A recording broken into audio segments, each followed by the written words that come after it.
বিসমিল্লাহির রহমানির রহিম। সুপ্রিয় শিক্ষার্থীবৃন্দ, খাগড়াছড়ি ক্যান্টন পাবলিক ইসলাম কলেজের অনলাইন ক্লাস কার্যক্রমে তোমাদেরকে স্বাগতম। আশা করি তোমরা সুস্থ আছো এবং যথারীতি বাসায় অবস্থান করছো। তোমাদের সাথে আছে আলোচনা করবো একাদশ দ্বাদশ শ্রেণীর রসায়ন। আর আলোচনার বিষয়বস্তু হচ্ছে রসায়ন দ্বিতীয় পত্রের দ্বিতীয় অধ্যায় জৈব রসায়ন।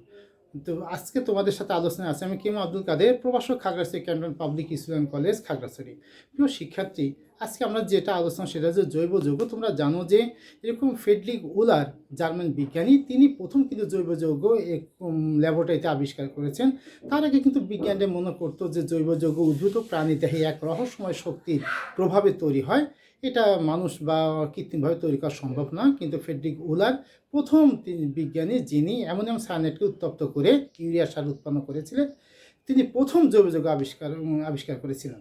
তো প্রিয় শিক্ষার্থী, আজকে জৈব যৌগের প্রথম ক্লাস এবং প্রথম ক্লাসে আলোচনায় কী কী থাকবে তা আমরা জেনে নিই। আলোচনায় থাকবে জৈব যৌগ কাকে বলে, পৃথিবীতে জৈব যৌগের সংখ্যা বেশি কেন, ক্যাটেনেশন, সমানতা, পরিমার্করণ কাকে বলে, ফুলারিন কাকে বলে, জৈব যৌগের শ্রেণী বিন্যাস আলোচনা করা। তো প্রিয় শিক্ষার্থী, প্রথমে যদি আমরা বলি জৈব যৌগ কাকে বলে, তার আগে আমাদের বলতে হয় হাইড্রোকার্বন কাকে বলে। হাইড্রোজেন ও কার্বনের সমন্বয়ে গঠিত জৈব যৌগ সমূহকে বলা হয় হাইড্রোকার্বন। যদি হাইড্রোকার্বনের সংজ্ঞা হচ্ছে হাইড্রোকার্বন হচ্ছে হাইড্রোজেন ও কার্বনের সমন্বয়ে গঠিত যৌগ সমূহকে বলা হয় হাইড্রোকার্বন। আর হাইড্রোকার্বন ও হাইড্রোকার্বন হতে উৎপন্ন যৌগ সমূহকে বলা হয় জৈব যৌগ। প্রিয় শিক্ষার্থী, যদি বলে জৈব যৌগ কাকে বলে, তাহলে আমরা এটা বলতে পারি যে হাইড্রোকার্বন ও হাইড্রোকার্বন হতে উৎপন্ন যৌগ সমূহকে বলা হয় জৈব যৌগ। আর পৃথিবীতে জৈব যৌগ সংখ্যা এত বেশি কেন? আসলে পৃথিবীতে জৈবের সংখ্যা প্রায় 1 কোটির উপরে। তো পৃথিবীতে জৈবের সংখ্যা এত বেশি হওয়ার 3টি কারণ হচ্ছে। তার মধ্যে একটা হচ্ছে কার্বনের ক্যাটেনেশন ধর্ম আছে, আর একটা হচ্ছে সমানুতা, আর হচ্ছে পলিমারকরণ। তো ক্যাটেনেশন কাকে বলে? ক্যাটেনেশন শুধু যদি বলে ক্যাটেনেশন কাকে বলে, হ্যাঁ, অর্থাৎ একই মোলের অসংখ্য পরমাণু পরস্পরের সাথে যুক্ত হয়ে ছোট বড় বিভিন্ন আকার আকৃতির যৌগ গঠন করার ধর্মকে ওই মোলের ক্যাটেনেশন বলা হয়। আর কার্বনের এরকম এই ক্যাটানেশন ধর্ম আছে, এই কারণে পৃথিবীতে জৈব যৌগের সংখ্যা বেশি।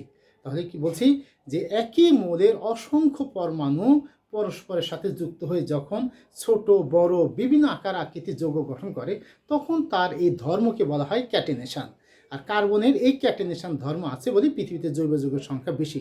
এরপর হচ্ছে সমানুতা। সমানুতা হচ্ছে এই একই আণবিক সংকেত বিশিষ্ট একাধিক যৌগের অস্তিত্বকে বলা হয় সমানুতা, যা সম্পর্কে আমরা পরবর্তী ক্লাসে আমরা বিস্তারিত করব। এর হচ্ছে পরিমারকরণ, যা তোমরা 9, 10-এ পড়ে এসেছো। সেটা হচ্ছে একই যৌগের অথবা ভিন্ন যৌগের অসংখ্য পরমাণু পরস্পর সাথে যুক্ত হয়ে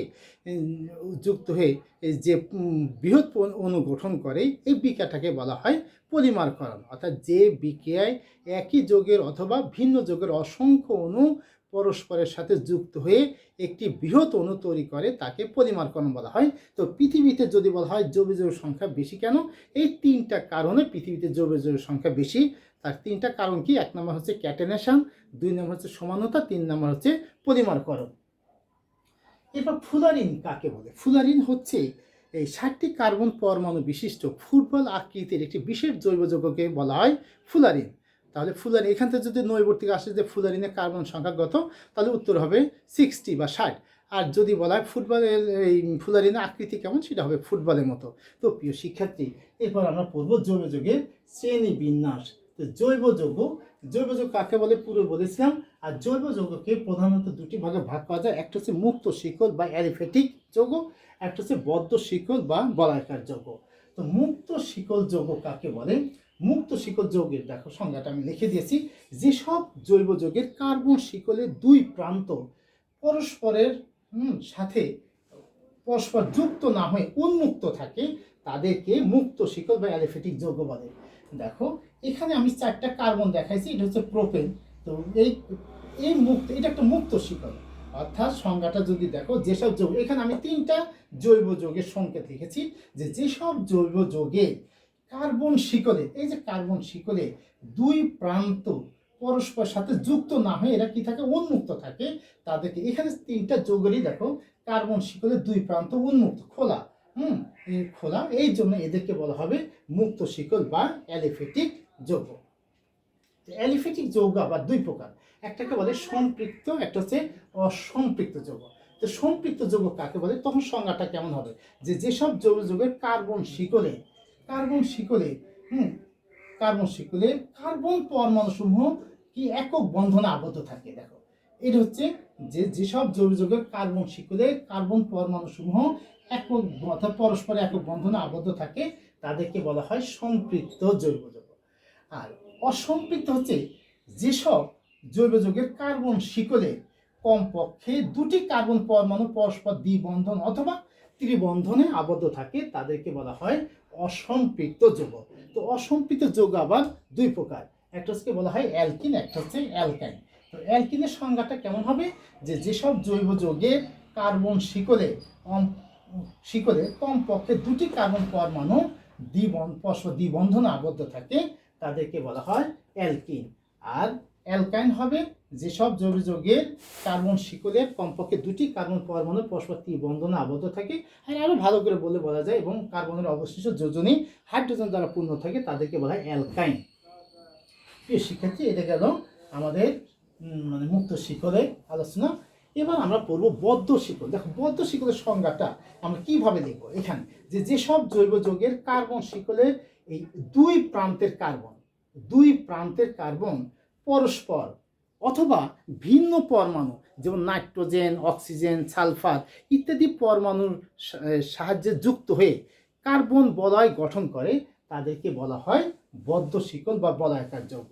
অর্থাৎ তুমি যদি এখানে দেখো, এখানে কিন্তু 6টা কার্বন আছে। তোমরা জানো যেসব জৈব যৌগের কার্বন শিকলের দুই প্রান্তের কার্বন দুই পরস্পর অথবা ভিন্ন পরমাণু হতে পারে নাইট্রোজেন, অক্সিজেন, সালফার এই ইত্যাদি পরমাণুর সাহায্যে যুক্ত হয়ে এটা কি করে কার্বন বলয় গঠন করে তাদেরকে বদ্ধ শিকল বা বলয়াকার যৌগ বলে। এই বলয়াকার যৌগ কিন্তু আবার দুই প্রকার, একটা হচ্ছে কার্বোসাইক্লিক, একটা হচ্ছে হেটারোসাইক্লিক। কার্বোসাইক্লিকটা হচ্ছে যেসব চক্রাকার জৈব যৌগে এই বলয় শুধুমাত্র কার্বন পরমাণু অংশগ্রহণ করে তাদেরকে বলা হয় কার্বোসাইক্লিক। অর্থাৎ যেসব চক্রাকার জৈব যৌগের বলয় শুধুমাত্র এই কার্বন পরমাণু দ্বারা গঠিত বা বলয় গঠনে শুধুমাত্র কার্বন পরমাণু অংশগ্রহণ করে তাদেরকে বলা হয় কার্বোসাইক্লিক। আমি আবার বলি, যেসব চক্রাকার জৈব যৌগের বলয় গঠনে শুধুমাত্র বা কেবলমাত্র কার্বন পরমাণু অংশগ্রহণ করে তাদেরকে বলা হয় কার্বোসাইক্লিক। তো কার্বোসাইক্লিক এটা আবার যেমন এখানে আমি দেখাচ্ছি, দেখো এই কার্বন এটাই ধরছে, এটা ধরছে, অর্থাৎ এই যে বলয় বা চাক্রিক জৈব যৌগ আছে এই জৈব যৌগের এই বলয়ের মধ্যে শুধুমাত্র কার্বন পরমাণু অংশগ্রহণ করেছে, এই জন্য এটাকে বলা হয় কার্বোসাইক্লিক। কার্বোসাইক্লিক আবার দুই প্রকার, একটা হচ্ছে অ্যালিসাইক্লিক, একটা হচ্ছে অ্যারোমা। অর্থাৎ অ্যালিসাইক্লিক যৌগ, একটা হচ্ছে অ্যারোমেটিক যৌগ। অ্যালিসাইক্লিকটা হচ্ছে যেসব